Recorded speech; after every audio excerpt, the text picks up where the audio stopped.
بسم الله الرحمن الرحيم. الحمد لله رب العالمين، والصلاة والسلام على خير خلق الله محمد وعلى آله وأصحابه الكرام وتابعيهم بإحسان إلى يوم الدين. ربنا أرنا الحق حقا وارزقنا اتباعه، وأرنا الباطل باطلا وارزقنا اجتنابه. ربنا آتنا في الدنيا حسنة وفي الآخرة حسنة وقنا عذاب النار. برزان وخوشويستانم لخزمة بابتي أمويكان دولتك وخزمة إسلام لباسي سيدنا معاوية رضا ورحمة خوالي وچند درسك من گزران دوا.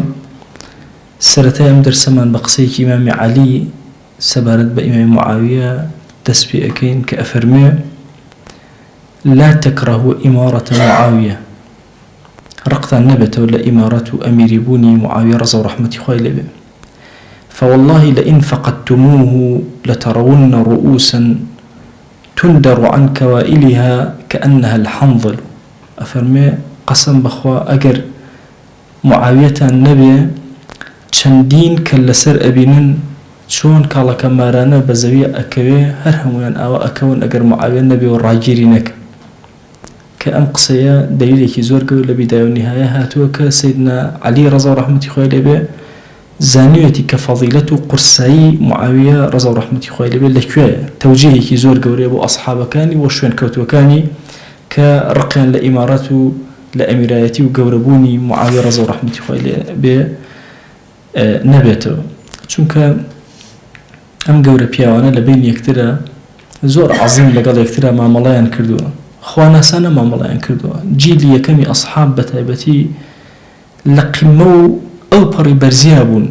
كراهة ورقو حقد وبغض وأمانة بهيش وازلة الدروديانا نبو. لدواي أم كرتباسي سيدنا معاوية ينا سرباسي أوي معاوية رضا ورحمة خوالي وكون رئيسي دولتي مسلمانان وأمتي إسلامي واجب كان تشين لبرانبر يكترا كأبي جيب جيبك كومل واجباتي خليفهن لكتب فقه إسلامية بدرجي نسراون هر كسي بتا خليفة وقوري مسلمانان أبي زور رتاوي أم خالانا بك يكم هرچي هو كار بيقري تبربو ديني خلقي سلامة دبي إيج لسر پاراستني عقيدة مسلمانان ديني إيمان داران زور أبي بكات. أبي كومل قاضي دابن يبوي شريعتي خوالنا وخلقها بلاو كانوا وخلق إسفادة بك شريعة رب العالمين لجرسها وسيبري شريعتها بجي. أبي أمن وأساج لهمو أمتي إسلامي بو همو فردك أمتي إسلامي دستبرك. طبعا باراستني فردي أمتي إسلامي زور قوري لناو خلافتي مسلمانانا يكيقلوش تاني كزور قرنق أو كفردي مسلمان بارزراوي أمين به حدود كان هرهمي إقامة بكرن وكو خويا ببي الزمن وكاتي خويا وهيجي كبل الشريعة كان خويا بالتحقير وبتكسير نكره. ولاتي إيمان داران دوري ولاتي إيمان داران بتشاكي ببارزة بوي كافران توغل نكنو بين سر لأمتي إسلامي تيك بدن لروي إعلامية ولا روي فكرية ولا روي عسكرية لهمون روكانو أبي باراستني شوري مسلماناني كردبه واجب لسرشاني جهادي دجمنكاني خوا وديني كردبه واجب لسري مالي إيمان داراني كو كردبه لصدقات وزكاة وهتشيشتك هيانا لفيء لغنيمة هرهمي وشريعتي بربا كردبه لتوزع كردنا بسر أفراد كاني أمتي بيغمر صلى الله عليه وآله وسلم. أبي حقوق الرواتب كاني جوان ترتيب كردبه شكو حقوق الرواتب همو وكو يكني لشريعة إسلامية بلكو جیاوازی هي پلبندی هي پلبندی كان جبو شوازي أهل فضل زياتريان برأكوية أواني تريشر همويان ببش ناكرين شكو أمتي إسلامي عطيي معاشي بابلن بزماني أمرو بو همو أمت بوا أو نبو تنها أكسي لوظيفة بي معاشيها بي أيتر نيبي عطيي لزمن إمام عمر وعطيي الصالانة داندرا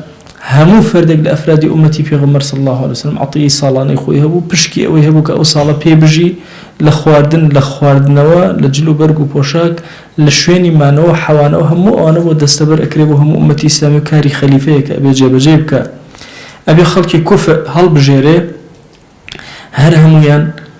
و مصالحي هر هميان ببارزه وهي أمت وأمكس كفءانا كهل أبجرب ومناصب قيادي وأنا أبي براسي لأستي أوابن كزور سقيان بيبكا وزور أمين بن كزور لخواترز بن أهل خير بن وأبي خوي بو خوي الراسته وخو خليفة مسلمانان لهمو كاروباريش ام أميرانا بيرشته ونكارا كان نبدأ دسو إتروازيان لبن شوراج زور سيميكي قوري حكم إسلامية كبيوست خليفة الشورى بدوري وبيكم الله أهلي إيمان دار بدوري وبن بزان كارا كان شونا تشيا مشورتي أم بيبكا تشاوي بكنوا لعيبا كان دزنيشان كان وخليفة برو شارة سر برن أي ما في خليفة بسر أمتي إسلامية وشي طبعا أو خالي زور قرنقا أي تصور كان أو فرماشتي في غمر صلى الله عليه وآله وسلم فرمي إن من إجلال الله تبارك وتعالى إكرام ذي السلطان المقسط أجر كسك أمير خليفة دادقر هبو لخوا بقور الزانين أجر تو بيت احترامي أم كسبك توقيرك برز رايقري قورة بويا أمتي إسلامي أمتي قنية برابر بخليفة وقورة كاني أمتي كي بيرز بعكسه لقمي احترام قرتن لقورة كاني مع ملائكة بويا فرمي كمين خال أو يكات أبي طاعتي كي جرالي كي ملكجب وفربانا كاني هر فربانا دركا سبري خوا جل جلاله لسر زوية سبري عدلي خوا بريتي لخليفة بويا أبي زور احترامي كي قورة بقري ومسلمانان زور بمقدسي سيري بكن إنجا هاوكاتي كبيوستي بيان هرهم هاوكاري بن لخزمتي بن إنجا بيوست أمتي إسلامي راتبك وهاب خليفة دابنك خليفة احتياجي بإيش كردن نبي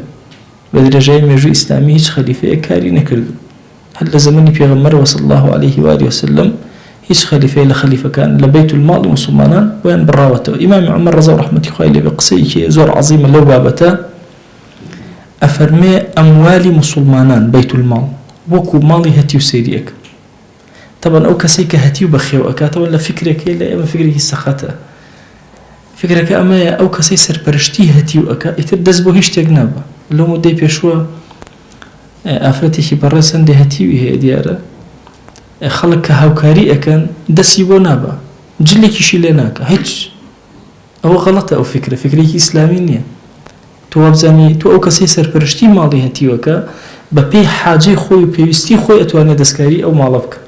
وإمام عمر فرمي ماڵی بەیت الماڵی مسلمانان وەکو ماڵی هەتیو سیر کردووە ئەگەر پێویستم بوو بێ بردوومە پێویستم بێ دەستکاریم نەکرد ئەوە ئەسڵی یاساکەیە بۆ هەتیو ئاوایە بۆ بەیت الماڵ ئاوایە هەموو خەلیفەیەک ئەبەو شێوازە طبعا خەلیفە تا خەلیفە جیاواز بووە شێوازی مامەڵە و بیئەکەی جیاواز بووە لە مێژووە زۆر شت لەسەر خەلیفەکان وتراوە هەندێکیشیان لە خەلیفەکان طبعا فعلا زیادە ڕەویان کردووە لە سن و لە شەرعیەکە تەجاوزیان کردووە عولەما دائما دەنووکیان بەسەر سەرن ڕێکیان کردوونەتەوە بەڵام کافر هاتووە ئەو خاڵەی ئیستیغلال کردووە تایبەت ئەو خەلیفانەی کە ویستوێتی لێیان بدا زۆر ئەو بابەتانەی گەورە کردووە یعنی تەسەوورکەن لەم ڕۆژانە باسی عنوانێکی ڕسالەیە کاتە بەردەسم بە هەدەردانی سەروەت و سامانی مسلمانان لە زەبۆنی خلافەی ئومەویەکانە بێتم کوڕی خۆم ئەوە یەکەم شت ئەم ڕسالە غەڵەتە لەبەرچی نابێ ئەو کەسەی کە عنوانی ڕسالەدا ئەنێ تەئیدداری کەسێ بکە تو هل الريوة بريار الداوة بلا مال بهدر دراو تو هاتو بلا سلام بس قصة كما غلطة كسي علمي بسبور زانستيات دراسي علمي رصيني قورئك وأو عنواني نابع بنا بداية بنا هشتيك ونمنا كسي بنوسي تيبيني كان مثلا سر ملعب كي مدرسنا كانت الرسالة شكو الرسالة نابع تنا تيبيني من أبي جواني وخرابي همو بنوسي وببيني أو بابتك علمي قولة بويا مسألة مثلا هارون الرشيد زور ترين طعني لي أدري لمسألة مادية بينما هم خليفانا جوان للدنيا تيجيشتون أوان دي أتوظخ واردوي أنا وبكاري أنا هرا ولا دنيا تشيا أما نبو أمانا أموال كوكنا هم قارون نبون همو أموال كان هي عمي مسلمانان بو عمي مسلمانان سوديان لي ورقرتو إسفاديان لي كردو بويا يشك لو واجب كان أمة برامر بخليفة أويك راتبك وهاب خليفة دابني كمحتاج بكار وكسابة النبي كساني كابن والي واجب لسر أمتي إسلامي هم ينشاوي خليفة بالنسر كما زور قولي خليفة مسلمانان بيجوب قول لعمتي مسلمانان حتى وجهاي مسلمانان بتابتي هلاي كان بيني خلالي كان بيني لكسك ليه ودرشو ليش الأولية كان أبي خليفة لي أقدر كان فلانة غلطي كرد أو كسيتر فلانة غلطي كرد كأو واجبي كتري سرشاني أمته إن جاء همو مساعداتي مادي معنوي بيشكش بخليفة أكري لبيناوي راقرتني دولتي مسلمان ودولتي إسلامية. أمر زور دلم خوش بوك هاتون سرجميري كان كردو لأستي جهاني إسلامية بوهمو إشيك كافر كردتي بو ناشين كرني خليفة لأنه أخوي خومن لدروي خومن هێشتا دوو لە سەرسێ مسلمانان بەگشتی لە بازار و لە هەرچی شوێنایە بتوانە بوونی خلافەتی ئیسلامی زۆر باشتر لە مۆزعی ئەمڕۆ کە ئەمە وعیەکی زۆر گەورەیە بۆ ئومەتی ئیسلامی کافر 100 ساڵە ئیشەکە بۆ ئەوەی خلافەت و خەلیفە ناشرین کە وەی ئومەت لە پشتی کەسێکەوە کۆ نەبێتەوە جارێتی لە سیستەمێکە کۆ نەبێتەوە بەڵام ئومەتی ئیسلامی وەکو شەخص سەیری خەلیفەی نەکردووە ئەبەدەن هاتووە زۆر بە گەورەتر سەیری ئەم پرۆسەیەکی ئیمانیە ئێمە وەکو پرۆسە ئیمانیەکە مەڵی لەگەڵاکەن بڕۆئەکەن ئەوەندە پارەیان سەرف کردووە ئەوەندە ماندوو بوون کە گەڕاون بە دوای کە لەبەری هەموو شتێکی لەناو مێژووە گەڕاون یەک کەس قسەیەکی کردوێتی سەیری سەنەدیان نەکردووە هاتوون یەکسەر ئەو شتیان زەخ کردوێتەوە بۆ موسڵمانان ڕەبتی نێوانیان نەمێنێ لەگەڵ مێژوو خۆیانە بەڵام لەگەڵ ئەوەشە هیچیان پێ نەکراوە هێشتا دوو لە سەرسەی جیهانی ئیسلامی حتا بەوەشی کە مولتەزیم نییە لەناو بازارێکە خلافەتی مسلمانی پێ باشتر لەم وەزع و لەم شپرزەی ئەمڕۆ بۆیە نەیانتوانی ئەو سمعە گەورەی ئومەتی ئیسلامی لەکەدارکەن ئەویش پاراستنێکی ئیلاهی تایبەتی رب العالمین یەکێک لەو ڕخنانەی کە زۆر زۆر لە سیدنا معاویە ئەگیر ڕەزا و ڕەحمەتی خوای لێبێ کە بۆ خلافەتی مسلمانان شوێنی خەلیفەی مسلمانانی تەجاوز پێکرد لەناو مەککە و مەدینەوە با بڵێن لەناو مەدینەوە بالذات کە پێغەمبەر صلی الله علیه وسلم لەوێ تەحەکومی کردو بۆ بردی بۆ شام طبعا همان قصة لسر إمام علي هي بو بردي بو عراق همان قصة لسر سيدنا معاوية بو بردي بو الشام إما بيشتر باس ما كردو لكم الله فرمايشتي بيغمبر صلى الله عليه وآله وسلم باسي أحقيتي إمام علي أكا لو مسألة كحديثي عمار رضا ورحمة خوالي بأمانها مو باسي وكان كإمام علي لسر حق بو لسر اجتهادكي وإمام معاوية جماعتي غلط بو لمسألة اجتهادكي أنا كاتك الدعوة طلب دم عثمان ينكلو بتفصيل بيشتر باسمان كلو بلام لقل أمشا يكم الحديث بيغمر هي صلى الله عليه وسلم حمو باسي فضل أهل الشامك حتى أفرمي لكاتي فتنة روكنا الشام للشام دين بارز راو أبي لهرشي الرواياتي بيغمر صلى الله عليه وسلم باسي مغربي كلو مغربي مدينة أكات الشام زور باسي أهل مغربي كلو حتى لو أهل الشرق كأكات عراق أفرمي شاخي الشيطان لي ودري فتنة لي وسرتشا وأقري فتنة لك أكو جاتو لناو شامة ومعاوية رضي الله عنه خوي بزور بحادقي ويعني بزيركي خوي هاتبو دراسي زور تاع خلقي شامي كلو طبعا كمال عشيرتي زور قوري يمني شونة الشام وقتي خوي كان عشرتي بني كلب بوي معاوية خزان لك لو عشرة أخوازي لناو شامة ويطاو استقرارك قورتين عشيرتي طبعا الزواج لنا عربة زور أهداف لبشتيوه هي زواجي همو سلطانة ككرديتي زواجك السياسي حتى أواني بيغمرجان صلى الله عليه وآله وسلم رحمن وقرباني بي أو زواجاني ككرديتي دي قد أدي زورني زواجة كان سياستك لبشتيوهتي فلانة عشيرته فلانة بني فلان هم ويجيروا بهويتيوه أمانة كرامة خالي بيغمر صلى الله عليه وآله وسلم خالي وابل منالي بيغمر صلى الله عليه وآله وسلم طبعا أمش عرب يكيك لوش تاني كزور جوانويتي حميت قرفويتي مسألة خالبو بزمان هوليري خمان خارو خارزة زور تأسي حتى مدينة كان بو بيغمريان صلى الله عليه وسلم دال دادا لبر اوي بوچي خوان أزاني بخوارزاي خوان يان أزاني بخوشكزاي خوان يان أهاتا بيشتاو بيغمر صلى الله عليه وسلم چكا دايكي خوش اسمه صلى الله عليه وسلم لأصلا أتتو سر مدينة خزمكاني خالكاني يعني أما حالتك العربة زوزة قروا بويا معاوية رضي الله عنه خوي لبيك لكار زور مهم مكاني لناو شامة أو خيزاني كيناو لبني كلب ده حتى دايكي يزيد لوان أو من علي بوا لوان لو وشيء أماش سياستي كي زور قوري وهاي كدو استقراري طاول لناو شامة بياك لقل أما شام كوم الله فرمايشتي في غمر جان صلى الله عليه وآله وسلم إيكيان أفرمي لا تزال طائفة من أمتي قائمة بأمر الله بردوام أمتكم لنا أمتكما لحديث شام بدرجي باسيك لسر أم دين أمنوا بالطواوي لا يضرهم من خالفهم ولا من خذلهم. هي الزر لو أنا نادا كي بشتيانتي أكا كي بسوك سيريان أكا حتى تقوم الساعة، حتى الرجل دواي لنا الشام طائفة منصورة أمنته، وهم علماء متفق لسر أما أفرمونها وأهل الشام أبو شواز أمنوا. أفرمي معاذ رضا رحمة الله مالكي كوري خامر أجرته، أفرمي يوم لابو لمعاذ فرمي أم طائفة منصورة، معاذ كوري جبل فرمي أو أهل الشام وهم بالشام. حتى فرمي معاذ رضا رحمة الله فرمي أو مالك فرمي كمعاذ فرميتي أمان للشام. للصحيح مسلم ما هاتوا لأبو هريرة وفرمي لا يزال أهل المغرب ظاهرين على الحق، بردوام أهل المغرب وأهل الشام لسر حق أمنوا ظاهرا أوان حق در أخنوا أو أكن برباء أكن. وزوري احتل فرماش دكاني في غمر صلى الله عليه وسلم كهموي باسي أم طائفة منصورية أكا طائفة سركوتو لنا ودينا يارمتي دراو لنا نخول ودينا أهل الشام. وحتى وتارك إمام عمر رضي الله عنه هرشأك لأهل عراق بأهل الشام، أفرمي أهل ظاهرين على الحق دعاءكم كالزوب جنا سرسرتا أي أهل العراق أقربيتو كون مدى لو هم أمير قورينا تصور كان يك أميري دانا وبوشام بس سلطة حكومك كشي أهل العراق همروج أميري كان أقول واستقرار لويه زور كما استقرار لولا زورة بوي معاوية رضي الله عنه بيك له كاركاني أم نقل جوريك إيكا بريتيل ويكا أم قران كاريا سريع جورة مثلا خلافة مسلمان لو شنانو بين بخيتنا وشام هوكاركي أم وكل الشام زور بارز راو وخليفة وخلافة كشي بارز راو زور قصها يعني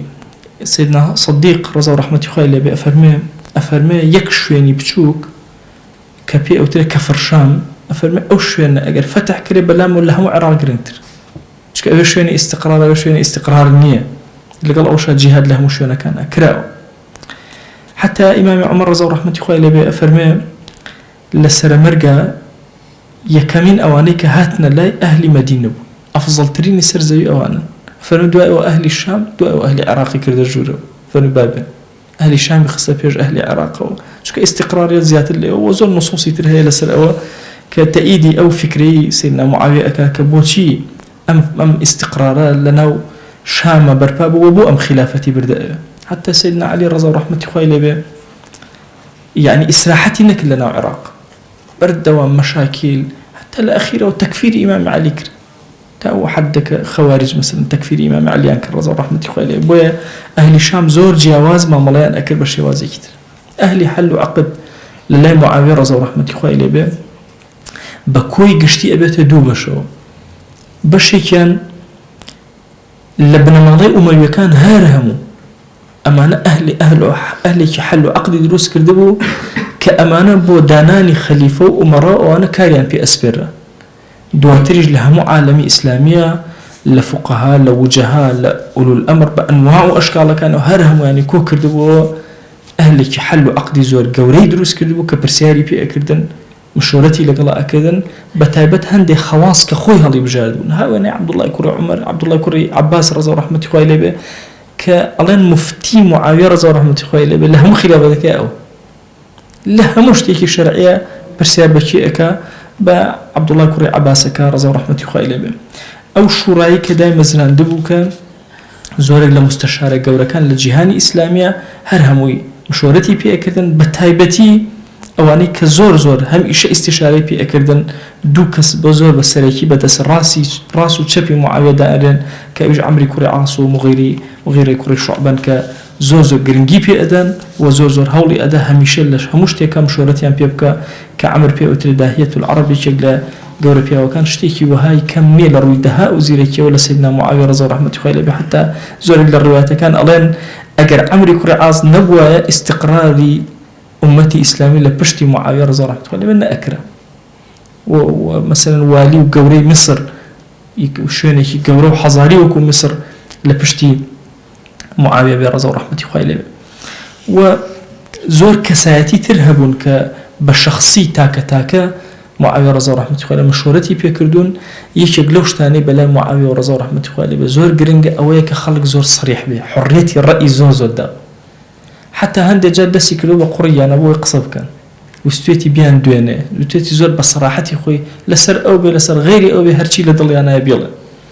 بوي أفرمون أو حرية تعبيريك أو دابوي أو اندبه هزب معارضي سياسي نهشت شكو حرشي كان بيستيب معاوية أوت زور بأساني ولي أقر حتى روايتك أبو مسلم خولاني رضا ورحمة الله بين أفرمن لمن برا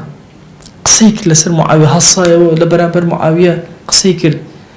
لروايتك أفرمن شو بولا معاوية السلام عليك أيها الأجير نود أيها الأمير زور زمانك زبر برابر معاوية حتى أفرمن أواني دور بري زور ينبين أفرمي اللي قرن أبو مسلم خوي أزان كلماتك كانت شون هلا بجير وازي لبين چیم پی آلا با پیام بود وقتی والله تو أجيري شون کسی کومل آجالی هی به شوانی که چاکیان بو أجريو گوچانه که ادات دست اگر بجوانی بی برروا ایش پارکی خوی بجوانی اداته پاداشته که چه جوان نیبر برروا لوازی کردن ایش پارکی نداته خوا تو کو أجير أو أي معاوية خوا کاری که گوری پیش پردوی رکوبک بی بیت الروا پاداشته که ورگری بخوا رکوبک نبی پاداشته که نداتو ومعاوية رضا رحمته حتى أفرم جاني لسر من بربو أما ندقصي زبري بران بركر أفرم معاوية بخلقي ويوتي كم يبوستن استيمو لسر من بر أفرم دا بازيت شو دزنوجي قرد خوي فينا كرد وهاتا وسر بتي والله أبا مسلم أما نديت ورا كردم بيرم لفرماشتا كيف يلا مركده صلى الله عليه وسلم كأجر يكيك دزنوج كتوربو دانيشي عشان إنجا دزنوجا كي بقري شونا كي بقوري شو مخون فينا كرد ويتورا يكم هي واجبته وهاتمو أو قصاني كردي أبو مسلم خولاني حرم راسك كلمات كاني طوال بلا منج عذرم هي هو أهلي أمتي إسلامي والله من شاكترين تاني بس شاكترين بو إيوه أو كلمة جواني معاوية كرزا رحمة الله أفرمي هره مقناعتي بيكرد فرمي من شاكترين أفضل لمن زور زور لأمتي إسلامية بس من بو هموتان شاكترينم كاتك وما ملتان لقلاك فرزدق زور شعري نسي ودجي معاوية رضا رحمة الله فرمي جيك لجارة كان هجوي معاوية زوزو كردبو حتى قصي بخوي وتبا نسي وتبا باو بابيري وتبو أفرمي معاوية رضا رحمة الله به كاتك ومامي هاد بولاي عطيي كداية شتي كداية لواني تركم تربو أفرمي كتسونا درو مرت معاوية فرمي عطيك بجرنا ليس ندو الله فرزدق دسي كردو بهجوم كرنا سلي زور شعري نوسي والشعري سير بس سيدنا معاوية أفرمك خبر كان هنا وسيدنا موتى أو فرزدق أو وتو خوشي زور حزيل الشعر بو أفرمي الشعر كان يخندو فرمو دي وعطيه كدامنا وزيادة كانوا بين المؤمن على كاني بيبو من على كاني مامي أموزا كاني شكو أنا شايستان راسك كمردون تازة من بومني بيجرم وفرزدق راسك وميرات أدري بوان خليفة مسلمان ناتوان تحكم كبسرية قصكي قبول كل ناردي حتى أفرمون هندجار هم ينكر بويك عقوبي أو بدن فرزدق رازين وبهيش وازع عقوبة بدن حقيقة يبسليو أفرتك وبناوي ابن أم سنان ليش لو أفرتاني ك زور الشعر لسه سيدنا معاوية وتو بتابتي زور مناصري بقوة إمام علي لجنگ كان وشعري زور وتو برامبر بس سيدنا معاوية رضا ورحمة الله أفرمي جاري كان هات الشام هات خزمتي سيدنا معاوية رضا رحمة الله عليه أفرمي سيدنا معاوية جلس يكرب قصة كرنا قال أي صراحة قصي لقلابك فرموي أي سنان توزور الشعر اللي سر منه توزور هجوت كردوم زور قصة برامبر كردوم آواد وتوا شعر كانيات قصته وأيش هندي لشعر كاني وتي آخر أوانا شموتوا شعره فضلي معاوية باسكر وتي أو شعر شموتوا أفرمي نفرك خلصايا وتي سيدنا معاوية سيري زماني استيمك بيشتر آوايوتوا فرمي سيدنا معاوية أم كسيك أواك أم جورانا كالنفاق أخنا بين أمته وأمة سلتي كدن أفرمي سيدنا معاوية رضا رحمة الله بيكني فرمي دي استش تشيترت هي هرهمي بالله شعر كان حزكا بليتوا أفرمي والله سيدنا معاوية كاتي كتوبرا برب إمام علي أفضل ترين سرزوي إمام علي بس لدوا إمام علي أفضل ترين سرزوي توي لنا بني أمية لهم ينباشتري فرمي أواني بني أمية كخرابن كان فرمي مرواني كوري حكم عبد الملك كوريتي هم ينود هم شان لما جسكاون أفرمي سيدنا معاوية رضي الله عنه وتي أي تشيد أي بوتكم وتي تنهابوا يكشتاتهم كوريكم جيرا كوريكم برد فەرمی ئەو کوڕەکەت بەر ئەدەم ئەو عەتیەکیش ئەدەم بە خۆت ئەو عەتیەش بۆ کوڕەکەت بگەڕێرەوە ئەفەرمێ گەڕایەوە زۆر بەسەری بەرزە بۆی ئەم سەراحەتانە کە لە حیاتی سیدنا معاویە ئەبینی خۆی وا ئەکا سیاسەتی معاویە ڕەضا ڕەحمەتوڵڵاهی عەلەیهی خەڵکەکە خۆی تەفریق کە کەس شت لە دڵیا بەرامبەر نەگە بێ بەرامبەری بێڵێ چی ئەڵێ با بڵێ حلمەکەی وهای کردبوو کە زیاتر تەسبیتی کە کۆمەڵی بابەت هەیە لە سیاسەتی ئیمامی معاویە سیاسەتی داخلی کە زۆر زۆر گرنگە ئیمامی معاویە کۆمەڵێ تایبەتمەندی خۆی هەبوو یەکێک لەوانە لە سیاسەتی داخلیە بۆ ناو ئومەتی ئیسلامی تەواو سیاسەتی خارجی هەبوو لەگەڵ کافرانە لەگەڵ ئومەتی پێغەمبەر صلی الله عليه وسلم کیباری شخصیەتی ئەم ئومەتە شیوخی ئەنصار و مهاجرین و کوڕەکانیان بە تایبەتی بەنو هاشم تیری پێغەمبەر صلی الله عليه وسلم زۆر احترامی ئەگرتن و زۆر هاوکاری مادی ئەکردن ڕوایەتەکان زۆرە کە باسی ئەوە ئەکا کە چۆن هاوکاری ئەم بنەماڵانەی هەر هەموو کردو چۆن هاوکاری ئەهلی مەسەن هاوڵانی کردووە حتى لە ڕوایەتەکە أفرمي لخطبك فرمي والله من أفضل إيوة نيم بلام تأكيد من أفضل ترين بو إيوة من أبمن رحمتك زور قوربو إيوة خوي قوربو هاي كردوك مؤاكلي باش خوارني باش خوارنوي باش استقامة لنا أمتي إسلامية أما أنا هر هموي لسردسي من بو إيوة بربا أبي فرمي هر هموتان أو كسي كشمشير برام هل نقريت شي الله بلي من بهيش شوازي عزتي نادم وشمشير برانبري هل ناقرم تنها كسي كبرانبر أمتي إسلامي بشمشير وأوستي عقوبة أدري وعزيت أدري فرمي إيوة أزانا هرچيش تيك كرويدا وهرچي تانوتو منها خصوصا بشتي جوم نم خصوصا ناو جوم وناو ظلم بشتي جوم ورم نقرتوا ومن هر هموتان بيك وحقا كانتان وكو يك أدمي جاوازيك لنيوانتان ناكم آقاتان لفتنة أي أنصار ومهاجرين أي وچكانيان بهيش شوازي مجال فتنة مدن أما عيشة أم جياني كخوي قورا بي بخشيوين لمن بقريتوا وإما بكات أمتي كواتيابتين داوای لە خۆشبوون لای خوا ئەکەم بۆ خۆشم و بۆ ئێوەش ئەفەرمێ ئەم سیرەتە جوانەی هێنا هەموو ئەبنائی مهاجرین و ئەنسار کەسێکیان نییە لە ڕووی مادیەوە ملاحەزاتی هەبێت لەسەر معاویە ڕەضا ڕەحمەتی خوای لێ عەتیەیەکی زۆر گەورەی پێ عەتا ئەکرد سیدنا حەسەن ڕەضا ڕەحمەتی خوای لێ بەیەکێکە لەوانەی کە طبعا هەندێک کتب هەیە وتأتي الشيعة دەستی زۆر خسوتە ناو سیرەتەوە یا ناو با بڵێن تاریخەوە باسی ئەوە کەن کە یەکێک لە بەندەکانی ڕێکەوتنی سیدنا حەسەن لەگەڵ معاویە پارە بوو بڕواکەن هیچ ئەسڵ و ئەساسی نیە سیدنا حەسەن پیاوێکی عیملاقی زۆر گەورەیە چۆن يعني وازی لە خلافەتێنە لە پێناوی مادە و پارەیە بڕێ پارەی باتە سیدنا معاویە ئەبەدان هیچ خاڵێکی لەو خاڵانەتیان نییە کاتێک کە تحقیقێکی علمی ئەکرێ كوزانا برزاني ككرديانا تحقيقاتي علمي سيرك هم أروياتنا واهن إلا الشيعي كان تياي إلا كسيك الرافضي تياي بويا مسألة سيدنا حسن علاقي لقل معاوية رضي الله عنه علاقي زور قوري لدواء صلحوا همشتك أفرمي هم صال جارك سيدنا حسن لمدينة والرأي كود أسوى خزمة سيدنا معاوية رضي الله عنه أفرمي عطيك زوري بعطائك أفرمي زوري كاد 100,000 درهمي أدايا هند جار 400,000 درهمي أدايا أفرمي جاري كان صالح كان نروشت جاءوا كساني كخويا روشتون سيدنا معاوية راستا وخشتي بيداون أواني كان روشتون بوي ناردون أفرمي سيدنا حسن صالح كان نروج معاوية حيث يبونا نار أيش بيصير بو خلق نيري بو أمنا نيري أفرمي واستنامي بنوسي الله لو كانت خوي لكوت في غمري خواص الله عليه وآله وسلم هاتا خوي وتتشي أي حسن التبي باسي الرزق الله مخلوق إخواك تواز بين الرزقكات سيري دسي خلق مك سيري خدابك دعائك فيرك دعائك دور درجة ك اللهم إني أسألك من كل أمر ضعفت عنه قوتي وحيلتي ولم تنتهي إليه رغبتي ولم يخطر ببالي ولم يبلغ أملي بحال تفصيل دعاكي أفرمي أم دعائي فيرك أفرمي أم دعائي بخيانا لو باشتر النام بو مخلوقاتي خواب نفسي أفرمي أم دعائي أن أو أكرت أفرمي حفتيك لسلام دعائي هل بردوام أفرمي معاوية رضي الله عنه لما جلسي خوياوتي أنا باش أمصار حسن من نبيني أو بونهات والله قربانا زي وشي نهات فرمي دي سطو 50,000 وبنير أفرمي يك حفت لدعاء كانوا بردوام وكاتكم زاني عطية معاوية قيشتا مدينة بوم طبعا أو زور درسو بندي زور قوريتي يك درسو بند كان إنسان زور ربطي بخواه به أو كلمة أو خويك حسن كزاي بيغمريان صلى الله عليه وسلم أي بنا طبعا إمام معاوية زور احترامي حسن يقرتوا حتى الرواياتك أفرمي روجة وتي والله أي حسن لقل يزيد كرما كداتا أنم والله لهمور يكو ليزيد زو قورتي فضل زور قوري دايكي يزيد كلبيه كورا دايكي تو أزاني كي فاطمة كتي بيغمر صلى الله عليه وسلم كورا أقر دايكي تو فاطمة جنوب هلا بني هاشم بخوال بني أمية قورتي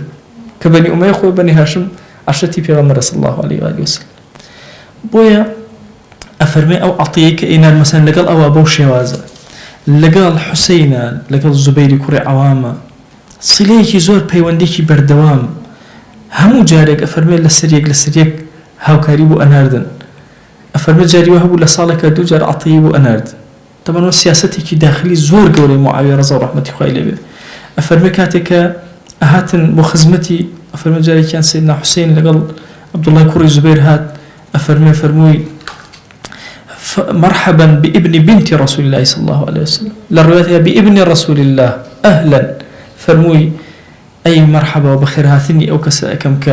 كوري بيغمر صلى الله عليه وسلم أفرمي ابن الزبير جارك بخزمتي جيش فرموي مرحبا بابن عمة رسول الله صلى الله عليه وسلم وابن حواريه أي مرحبا وبخيرات وأوكسيك كوري بولي بيغمر صلى الله عليه وسلم وكوري حواريكي بيغمر شكو زبيري كوري عوام بيأوتر حواري ورسول الله صلى الله عليه وسلم شون عيساكم الله حواري زور تايبتي يبون يكي لو تايبتانا زبير أفرمي كوري حواريكي بيغمر صلى الله عليه وسلم أبم شوازا ما مالي لقلاء كذا بم نرمية وبردوام أفرمي لا عطيي قورة بجداري عبد الله كوري عباس أو ما برسكا شي خزمتي كي قوري كردو معاوية رضا ورحمة خايلة أفرمي حتى كاتك سيدنا حسن وفاتي كرد ناميكي تعزي باري نوسي ناميكي زور لأستيكي زور بالايا بو ابن عباس ك أوي لي أكاد سرخوشيكي زور قوري ليك ابن عباس والله ما أنوسي أفرمي والله أوي كتون نوسيوتا هيج خرابيك نايتريت وهيج حزنك روتيناك أميدك بهوي وفاتي سنة حسنة وهيج اشتير لتويا روندا قران كاريك أفرمي والله ما أبقى الله أمير المؤمنين حتى أخوة قول أمير المؤمنين معاوية به الله هيج خرابي رومانتيناك أفرمي 1 مليون درهم جاري كان نربو ابن عباس رضا رحمة الله 1000 درهم وابن عباس كلا سادات قريش كالكومالية مسلمانانا بلو بايكي اجتماعي زور قوري هي ويكي كلا مستشارة زور تايبة تكاني سيدنا معاوية رضا رحمة الله بكهموشة لبكارو باردين يكانا مشورتي زور قوري بو بيا وكردو أيج لبرانبرا أو جمال أو جوانية لبرانبر يكترا قوريانت معاوية رضا رحمة الله بآية كوتا قسم لخزمتانا كومال الرواياتي زور هي كمعاوية لسر من بركان الشام بريالي ده مكجون بإمام علي بدأوان والله الله أم زمن الشيعة وأم بزماني كور أو زمن كي زمني أو أمانة شن بأدبون كي يوون يعني لسر من بري بيغمر صلى الله عليه وسلم أو يكتر كان والله جون كور شون شتيوا أبي بويا أفرمي أو الروايات أنا كهر همويان هاتون همويان دوكا سيانتيا هردو كان متهم بويك الشيعة للرافضة بوي أمتي إسلامي أمتي زور واعية حتى هندق مؤرخي أهل السنة النسيتي حتى زمن عمر كرة عبد العزيز أم جوندانا بردهم لزمان معاوية أوكاد شو اشتوى الرؤدا لنا أم أصلا أصحابي في غمر صلى الله عليه وسلم شون أما قبوله كان شون مسلمان إيمان داران شون أو قبوله كان كخليفة مسلمان بوشي وازا أبدا أو جيلي كتير زور جوازا بوي همو أو رواياتنا كراوة هر هم أو رواياتنا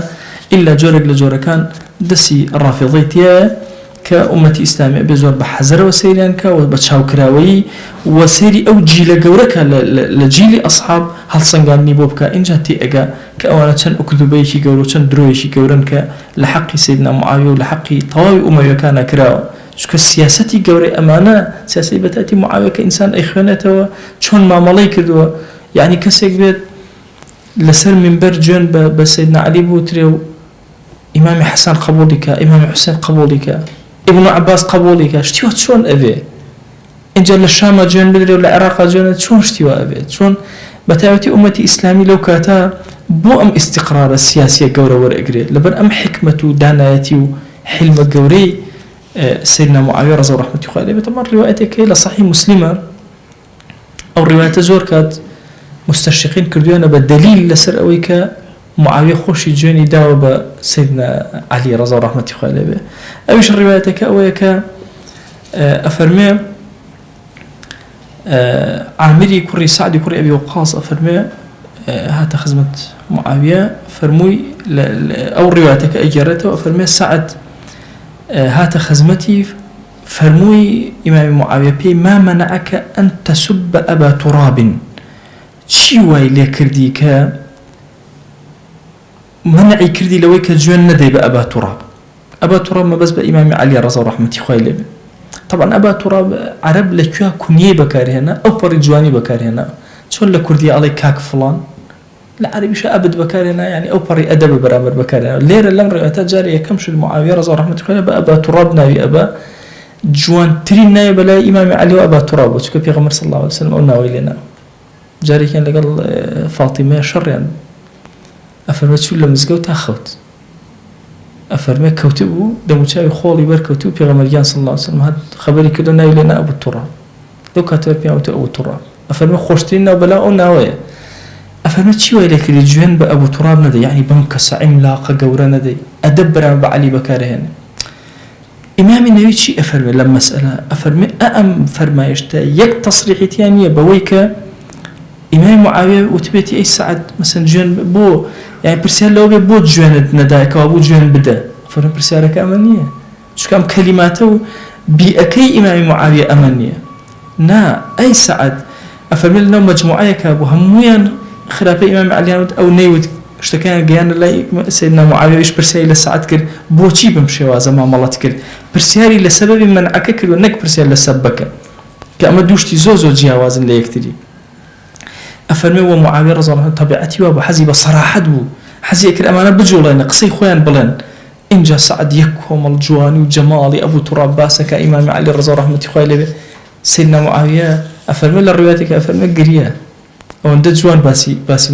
إمام علي كرزا رحمة الله أما أدبي بين أصحاب اللي قال يكترى بمشي وازا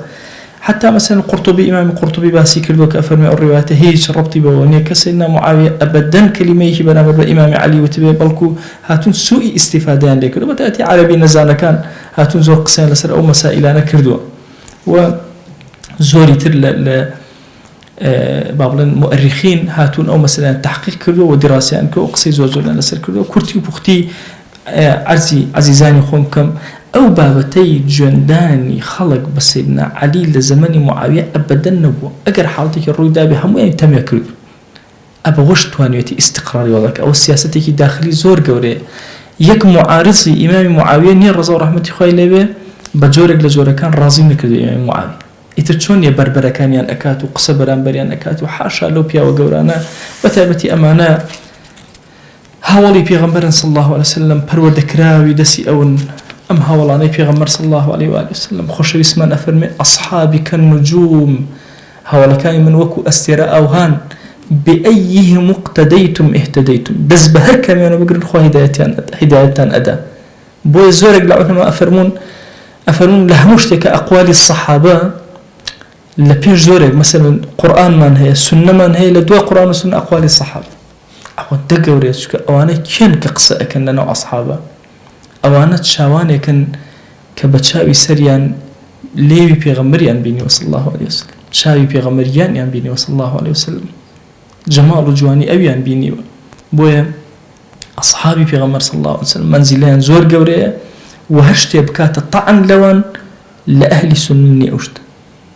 دسيسيك هاتو تناومان شل لمستشرقين ويا لفكري الرافضي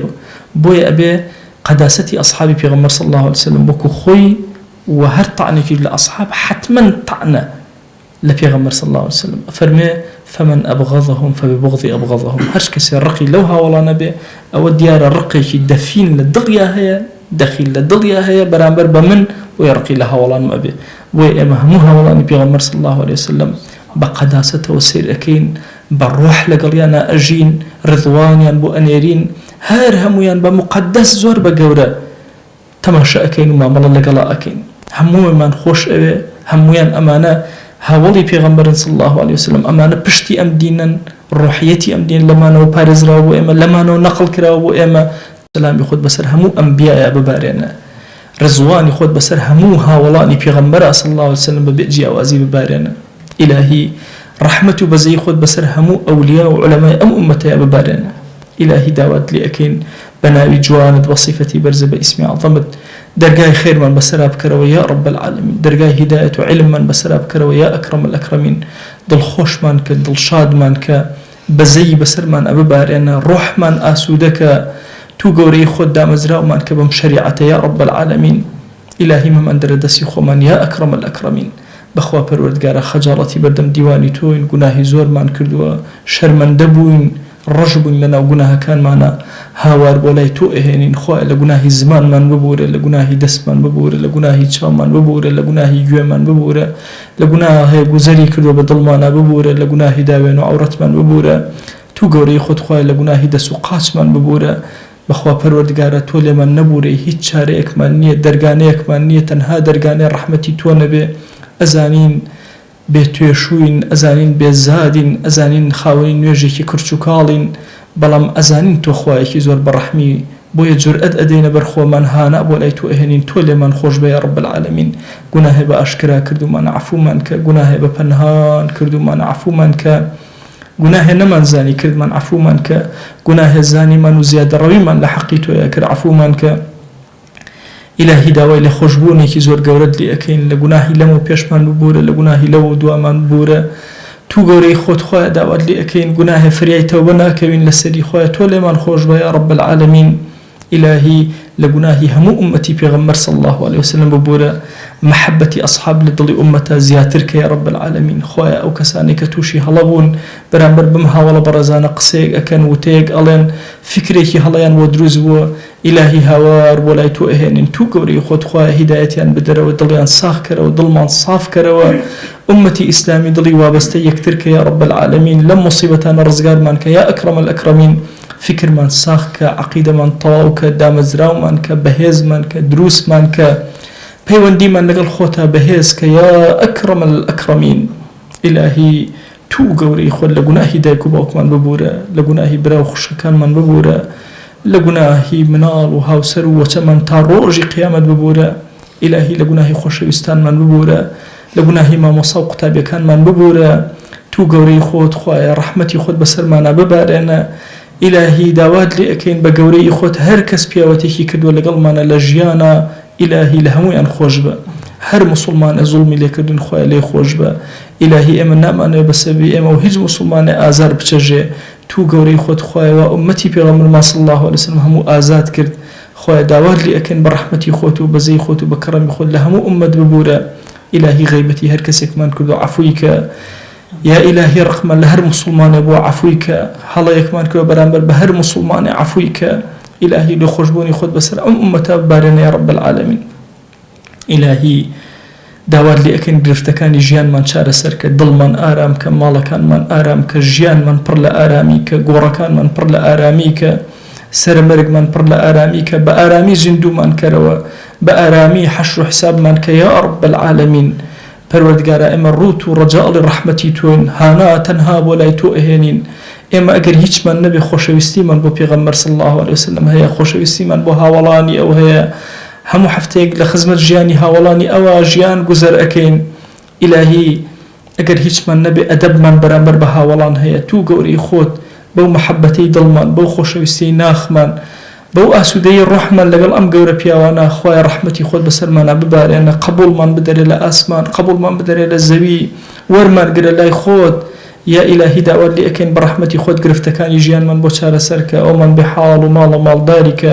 ئەومان بێ مناڵە مناڵی پێ عەتاکە ئەومان بە مناڵە مناڵی ساڵح کە ئیلاهی ئەمڕۆ کافر هێرشی هێنا بۆ سەر مناڵەکانمان لە هەموو لایەکەوە وە مناڵەکانمان سپاردەی تۆ کرد ئەی ئەو کەسەی سپاردە زایە ناکەی وەچەی ئومەتی پێغەمبەر صلی الله عليه وسلم زایە مەکە لە فتنە و فێڵی کافران ڕزگاریان کە لە مەکیدەی شەیطان ڕزگارمان کە ئیلاهی داوات لێ ئەەکەین بناوی جوانت بصفەتی بەرز بە ئیسمی عەظەمت ڕەحمەتی خۆت بەسەرمانە ببارێنە تو گەورەی خۆت ئەگەر نەخۆشیێکمان هەیە شیفامان بۆ بنێرە نەخۆشیە پێمان زانی و پێمان نەزانی و شیفامان بۆ بنێرە یا رب العالمین خوای شیفا تەنها لە لای تۆیە هاواری هەموو دەردەکانمان تەنها و تەنها بۆ لای تۆ بەرزەکەینەوە خوای نعمەتی زۆرت پێداوین نعمەتی چاومان لێ مەسەنەرەوە یا رب العالمین تا کۆتایی ژیانمان نعمەتی گوێمان لێ مەسەنەرەوە تا کۆتایی ژیانمان إلهي داود لي أكين لرو لاوازمان مكا يا أكرم الأكرمين جستمان دارزا مكا يا رب العالمين زليل سرجقمان مكا يا أكرم الأكرمين إلهي داود لي أكين عقل من لجي خويانا تا أخير نفس عمر من به الله يا رب العالمين خويا داود لي أكين برحمتي خود توشي نسيان من مكا توشي لبيرشون ومن مكا توشي زهايمر من مكا إلهي داود لي أكين برحمتي خود وبكرمي خود أم نعمتاني كبيد عطاك الدنيا إلهي ومن زيادك بسرمانا وبه الله يا رب العالمين لقل مانا نعمة كان بيرك يا رب العالمين إلهي بنا أقرن بتولى بيريك كتوشي بتشبونا زليلي منك إلهي زليل من مك لبردسي عبد كان زليل من مك لبردسي إنسان كان محتاج دسينا مرد من مك يا إلهي محتاج دسي هج إنسانك من مك أو اندهيز توانا من بدرت أخير جيان من خليك طاعة وعبادة بن خليك خواناسي بن يا أكرم الأكرمين إلهي لت أبارنا ولت ألالنا صلاوي أما جسي أما بقينا بيغمبر صلى الله عليه وسلم يكنا من لخزمتها بنا يا رب العالمين اشتياقي ضلي أما بيبقينا يا أكرم الأكرمين بخوا پروردگارا بروح بديداري أو أمانة شاد بين تو قوري خوش شاد مانك بديداري أو يا رب العالمين سلمان برسك بديداري أو يا أكرم الأكرمين إلهي أم دعاني برز مانك دول حضوري تو يا داوال لي أكين بقوري خود لمن قبولك خوائل من قبولك خوائل من قبولك يا ربي خوائل أمبرا خوش كانم هرهمو هر دعاء كان هي لهر شوينك أهن لهر جاقيك أهن يا إلهي دعاء هرهمو ينجيراك مرا مكاني ضلي أنبو حاصلك يا رب العالمين آمين آمين والحمد لله رب العالمين وصلى الله على سيدنا محمد وعلى آله وصحبه وسلم تسليما كثيرا أبدا إلى يوم الدين خوي قول لقناه من شيء وجبوري خوي من قبولك يا ربي